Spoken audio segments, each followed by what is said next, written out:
as women, we got everything and we have to look inside. And this is the beauty of it. If you can get connected to your intuition, if you can get into your gut feeling, you will know. And trust me, you will know. Yeah, But I mean, it's yeah, difficult. We yeah, are so on absolutely. the outside. We are so distracted. We are so used to get information from the outside. Yeah. So we will forget about our inside and that everything is inside of us.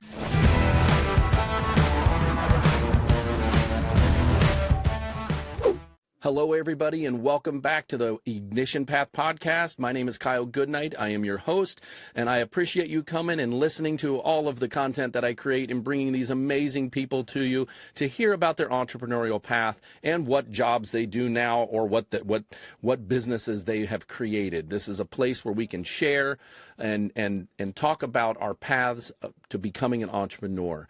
And don't forget to like, share, subscribe. If you hear a message in here that someone else that you know needs to hear this message, please don't be shy and just hit that share button and ship it right off to them. So today I have Blanka Falk today with me. She is a coach and a small business owner that she's created an amazing course for motherhood, and she's going to tell you all about it. But for now, Blanka, go ahead and tell us who you are and the German pronunciation of your last name, of course, because I said it the way I would say it as an American, Falk. But as we discussed in our pre-call, go ahead and tell us who you are and how you pronounce your name in your language, and then we'll go on and get the show on the road. Oh, thank you, Kyle. Thank you so much. Yes, my name is Blanka Falk. I'm from Germany, and I'm a mental trainer for mothers. So I'm an author, I'm a podcaster, and I'm a mother of 4. And this is the root cause why I do what I do. That's awesome. So tell us a little bit more about your path. You know, the Ignition Path podcast is all about all of our entrepreneurs that come on, including myself. I've told people my story and how I've become a podcasting coach and a voiceover coach and a voiceover actor. But I'm a full-time paramedic. So that's my path. Was I've always wanted to be an entrepreneur. And now I do things on the side that help other business owners, basically present their message to the world through podcasting. So tell us about your path. What did you do before you became this mental mother coach, or however you said it? I like that. Wait. So sometimes we come up with new phrases during my podcast just because of my fumble mouth. So a mental mother coach. There you go. You can MMC. There you go. That's free. You can have that. Use that for your marketing. Yeah. Yo, what are you? Well, I'm an MMC coach. What is that? A mental mother coach. No. Cool. Well, yeah, actually, I was a tax consultant before. Okay. So I was doing all the stuff, accounting and consulting and everything with taxes. Tax consultant. Okay, I thought you said Yeah, text, like yeah, tech. I know. I pronounce it different. Well, I mean, the way you pronounce it, it could have been tech consultant, like technology, or tax. Yep. So you're so Like laws? Yeah. So did you do taxes for people? Were you a true accountant, like a CPA, Yeah. what they call them here? Okay. Yeah, I Now was. that's something you could totally do just once a year. You still do that or no? No, I Oh, didn't do wow. because I was so pregnant with my first baby. Okay. I wanted to do the career there and I wanted to follow this. And I thought, okay, I like to go international and had my thoughts Okay. around this. And then at the same time, I wanted to have family and got pregnant, got my first baby. And I thought, no problem at all. I can do both, but I Okay. couldn't. Right. So, Yeah. Yeah. That's. Yeah. I mean, I've got 2 children myself that are both we're essentially empty nesters. My daughter's in college, and my son is post college and in his career. He still lives with us, but he has freedom to do whatever he wants. So we don't. It's not like we keep tabs on him. So he lives with us for economical reasons for him, until he gets some money saved up. But for the most part, we're empty nesters. We're not held back by making sure that we have to take the kids to hockey or cheerleading or all the stuff that we did with our kids. But so tell me more about when you made the transition from being a tax consultant and into this new business. Tell me about that process, that path. Like when was the day that you were like, I'm done? no, the process was really because of motherhood. I had to figure out something else. So, but the first time when I became a mother, there was no way to do anything except for motherhood. So Correct. for me, it was this way. But this was good because I could find what's my path in life. And my path in life was actually to help other mothers. For this, I had to learn. And I was learning 4 times with 4 children. Each So, one got a little easier, didn't it? Or did you have a problem child in the middle? well, no, they are now between 9 and 19. So Okay. there is a Okay. range between. Yeah. And yes, so I really I dove, Dove. dove, Yeah. Sure. yeah, into this, and was really figuring out so many things. And the first thing was really the transition from not being a mother to become a mother. And this transition is the help for others. For me, that I would say it's a mental training for mothers, because biology just makes you a mother if you give birth to a child. Mm. On the inner side, no one is talking about, but there is a transition.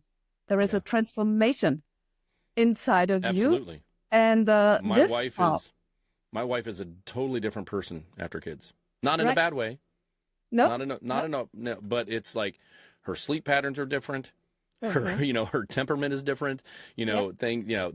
Just she and I put such an important role on us as parents. I wouldn't say I lost friends during the raising of our kids, but I had friends stop calling me because I kept on telling them, nope, sorry, I got to do this with the kids, or nope, I can't come, I can't, and that's good and bad. Now my wife is out there doing her friends weekends, where I still sprinkled in my friends weekends as I raised my kids. But it was always because I just knew I had a hell of a mom, a hell of a mother at home taking care of my kids, because I don't know if she knows this, but I married her because she was so great with kids.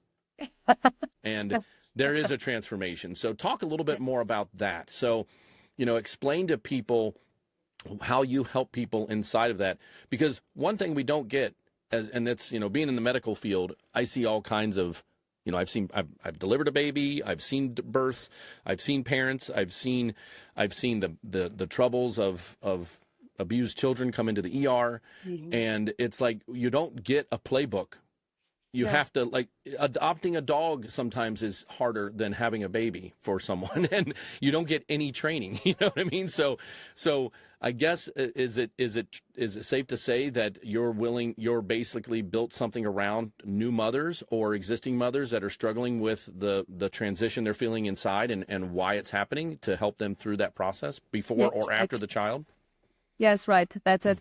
Because you feel suddenly you get this huge responsibility for a new baby, for a new human being, and can just feel overwhelming. And there are so many things that you have to let go from your past life to accept the new life, and this process is not easy at all. There are so many women I know that they just say, okay, let me get my past life back. I want this back. But it doesn't suit, because your sleeping rhythm is different. You have to take care. You have to learn new things. You have to make so many decisions around that you haven't thought about before. And you were only responsible for yourself, not for someone else. And now you have to be there 24/7. And there is no break. There is no, let me take a time out. And you can't give it back. So Right. that's it. And this can just be very difficult to Yeah. let go, because you are so used with your past life that everything goes like you want it, and now it doesn't. The baby doesn't function like you want it to. It doesn't sleep when you want it. It doesn't, Well, all these of things. course it is. The You're baby's just going to almost fall into my interrupted pattern. in your way. Oh my gosh, it's so true. So how do you find people that you can service and give this support to? Well, actually, the first time was that I wrote a book. So Okay. it's Help I Become a Mother. It's in German. So it's not Help I Become a Mother, but the translation is this. Okay. So it's Hilfe, ich werde Mutter. It's the German part. And so I thought I could reach out to people with the book But writing a book and becoming a bestseller, even if you write a good book, a good writer is not a bestseller. So there I had to make some adjustments with this, and I thought, okay, what can I do more to help mothers? Because just only give them a book and say, okay, here are some examples, here are my experiences, because I wrote down my experiences where I struggled with and how I solved it, just to give them an inspiration and to encourage them to really go through this, because it's, like I said, it's not easy. And then I thought, okay, I have to do more. So actually, I was trying to figure out what can I do. So I offered a mental training for mothers. This I promoted with master classes. Yes, and you're right. I was going into groups, into breastfeeding groups. I was, yes, doing some readings with my book to reach out to people in this area. And yes, and one thing is my podcast. It's called Renew Motherhood. It's also Awesome. so I go from different sides to get this topic and to go out with to say, hey, here is a helping hand, and if you want, you can reach out to me. That's awesome. Now, with your book, are you going to translate it into English so you have it? I mean, okay. Good. Yes, it is already, but not published. So Okay. I have to figure out how to get this started. Is that something you can put out easily with an ebook? Like you could, if we put a link in, they could get an e-copy of it somehow? It's not ready for this. It's just translated.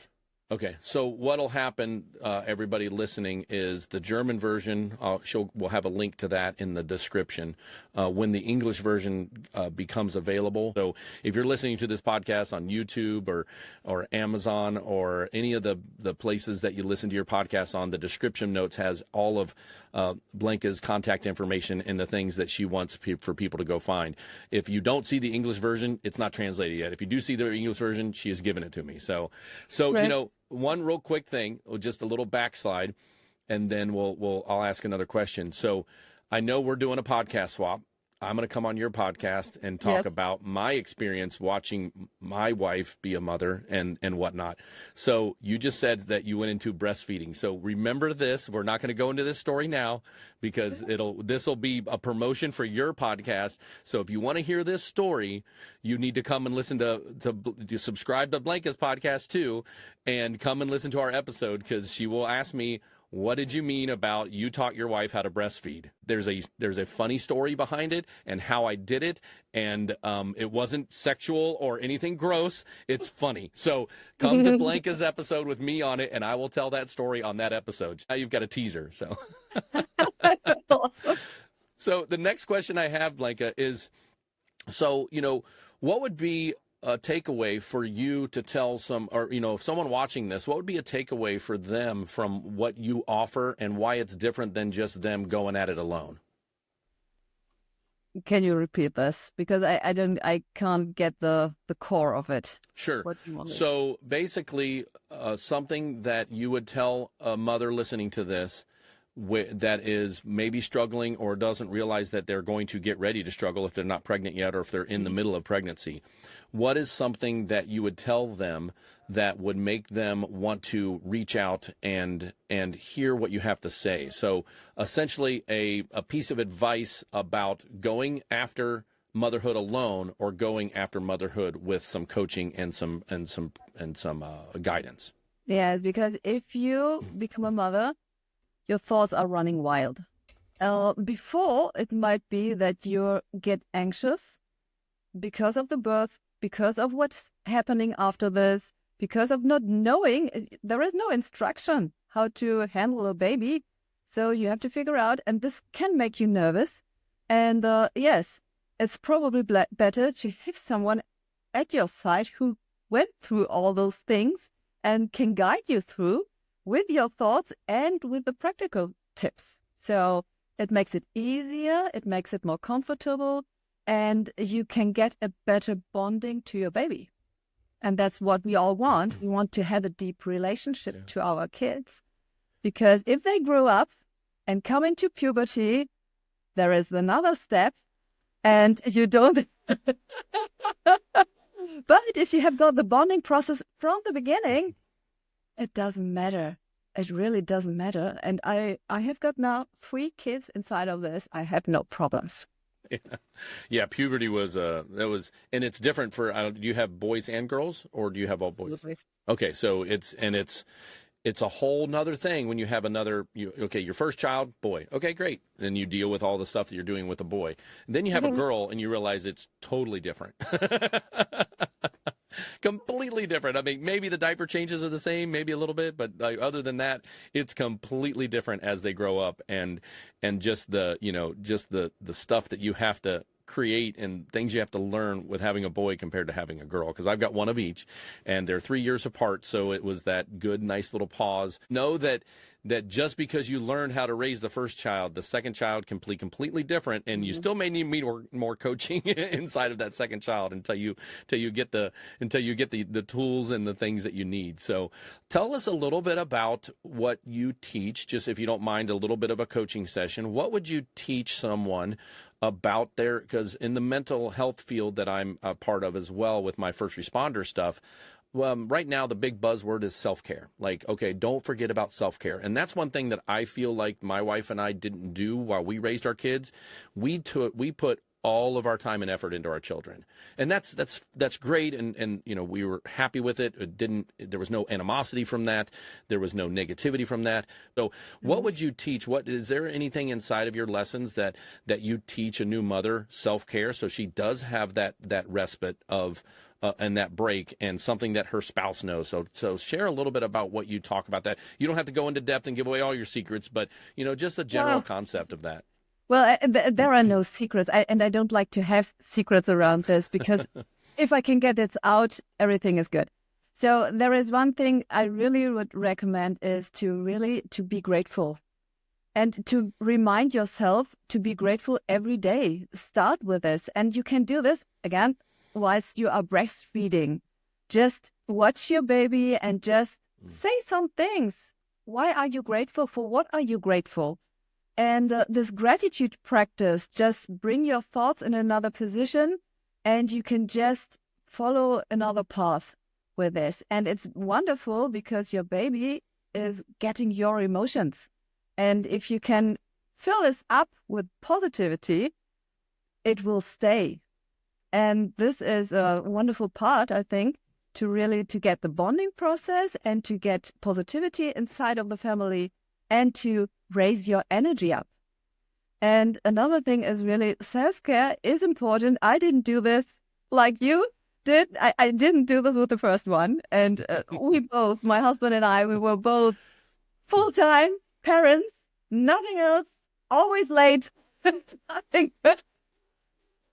Just, okay, when we said, okay, we come at 3:00, no, we were there at 6:00 and still busy with one child. So, I can't imagine with 4.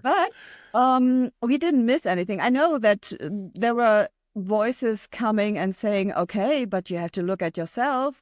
And it was okay for us. You just said, It just was okay. We didn't, there was nothing missing. And with the second one, there was a little, okay, challenge now. How can we deal with this? Yeah. And if it gets more, well, actually, my husband was telling me, you need more children. I thought, what? Can't handle it. But he was right. So actually, yes, we got 4, and it is okay. And the challenge was really to find the point when it's dropping. And if you feel, okay, I have to look after myself first here, because if I just give, there is nothing more in the evening or whenever. So take 10 minutes. Take 10 minutes every day to do some meditation, to read a book just for you, to listen to some music, just you. And these 10 minutes per day, you can add this wherever you want to have it. You can handle, you can say, okay, I do this in the morning after waking up, or you can say, okay, no, it doesn't suit. I take this as a break in the middle of the day. Just take this time for yourself. And because this is important, you not fall down. Great. Well, great. Thank you so much for that takeaway, because I always like to make sure that we offer some sort of value to people when they're listening, inside of what my guests offer. So when you were talking a little bit there, it brought up another question. So I hope you don't mind if I ask another question. When it comes to your spouse, I was a dedicated father. I did the same. We focused a lot. We did pass the baby. We both worked at the hospital back then when they were little. And we would literally pass the baby in the hallway after our shifts, because we would work opposite shifts, so someone could always be home with the baby. We never had a babysitter. And once in a blue moon, my in-laws would watch them, which they lived 10 minutes away. So my mom had been gone. My mom passed away a few months before my son was born.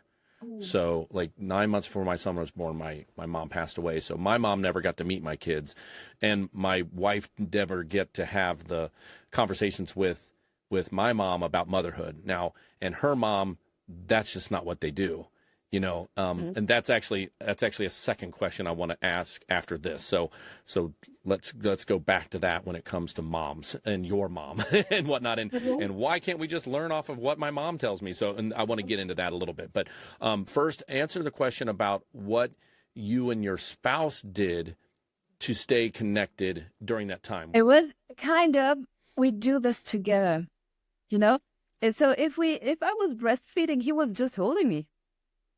He was just there with me, and we did everything together. Yeah. That's why we didn't have time for anything else. We had time to make 3 more babies. Come on now. No, just kidding.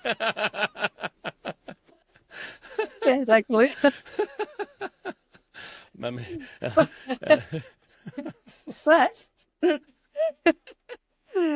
this is it was just, if there was nothing, if there is a deeper connection to your spouse, if you have got another level, not just because you have got the same hobby, or you have got, I don't know, why people are together, why people get married. Yeah. There are so many who get divorced, and I'm always wondering, okay, why? If you were just asking about the connection or the how. Yeah, how there was a connection. Well, The the main spouse part connection is, I think, and you mentioned it too, it's the communication, right? Yeah, that's So right. if Yeah. you get the right communication, and if you can talk about what are you expecting, what am I expecting, where is the middle, how can we deal with it, everything is fine. Yeah, exactly. Because you always find a way if you want. Yeah. If you want. And it's support, to just finish up on that, when I'm willing to go do something, and she doesn't have to tell me what to do. Don't get me wrong. She was raising 2 children, honestly. I mean, even I was 28 when I had my first child, and unfortunately my wife got stuck with raising 2 children, a 28-year-old and a newborn. So, so there's some honesty in that. We were still growing as a couple, because we had our baby in the first year. We conceived in the first year. We didn't have the baby until our second year of marriage. We had dated for 6 years prior to that, but we never lived together. So it was one of those things where, there was things that I had to learn about her, that she had to learn about me, that she had to, get me into the right mindset of being a husband, things that were, I knew things from watching my parents, and she knew things from watching her parents. And it was just one of those things where there's a whole nother learning curve with marriage, let alone with a new baby involved. So, so that kind of leads to, and the family dynamic that we just spoke about, that leads to my last question here is, what would you say to someone that may think, well, why do I need, a mental mother coach when I've got my mom? My mom was a great mom, and I'll just ask her questions. Or worse, like maybe you didn't think your mom raised you the right way, and you want to ignore her, but then your mom wants to be a part of the baby, and so what would you say to your students that have either a strong bond with their mother or a not so good bond with their mother, and why you need that third party? Yes, well, I would always say each way is individual. So if this is your way to go, to do the same things that your mom did with you, it's Mm-hmm. okay. So, and if you can learn from her, it's great. But if you say, okay, she did something I don't like, and there is something missing, or I would love to make a change here, or she isn't aware what she did and she can't tell you. She knows what she did. Well, There is that. she Yep. did it, but unconsciously, so you can't learn from her Mm-hmm. because you're not observing her having her baby. You're now adult, and you can just listen to her what she's speaking. And actually, if I asked my mom, she forgot a lot of things. Yeah, yeah. There's that. Yeah. So I was thinking, okay, where Yeah. do I get this information now? Very cool. Here's Very the cool. thing. We always think we need some information from the outside. But Yeah. as women, we got everything. And we have to look inside. And this is the beauty of it. If you can get connected to your intuition, if you can get into your gut feeling, you will know. And trust me, you will know. Yeah, But I mean, it's yeah. difficult. We Yeah, are so on absolutely. the outside. We are so distracted. We are so used to get information from the outside. Yeah. So we will forget about our inside and that everything is inside of us. Yeah. Great. And you help them find that and bring that to light. That's Yeah. amazing. That's great. It's a great service. It's a great concept. You know, there needs to be more people like you. There's plenty of mothers out there that need this help, that need that support. Well, now that brings us to the end of our show, Blanka. I thank you so much for coming on. The last thing I want to ask is just how do people get a hold of you? Tell me, I know all the information will be down in the description, but just go ahead and share, verbally if people are only listening to this on the audio version so they hear where to find you and to get connected with you. Yes, well, there will be masterclasses still, and I will run them, I think, once a month. And and they are promoted on my social medias, on Instagram. I've got the Renew Motherhood is the title of my podcast and the title of my Instagram account. So you can find me on LinkedIn with my name, Blanka Falk, and on Facebook too, and reach out to me. Yeah. Thanks so much, Blanka, so much for coming on the Ignition Path podcast and sharing your story and sharing some takeaways with our audience that are definitely well needed. And there's so much more I know that are inside of there. And I can't wait to be on your podcast. And like I said, come to her podcast. Come to her podcast if you want to laugh about a story. So I've got a good one. Yeah, it's a good one. So, all right, fantastic. Thank you, everybody. Don't forget to like, share, subscribe. If you hear this and you know a mother in your life that needs to hear this and needs to know about Blanka and her services, don't hesitate to hit that share button and push it right to them. So thank you so much, Blanka, for coming on. Take care. Thank you. Thank you for listening to Ignition Path, fueling the entrepreneurial fire.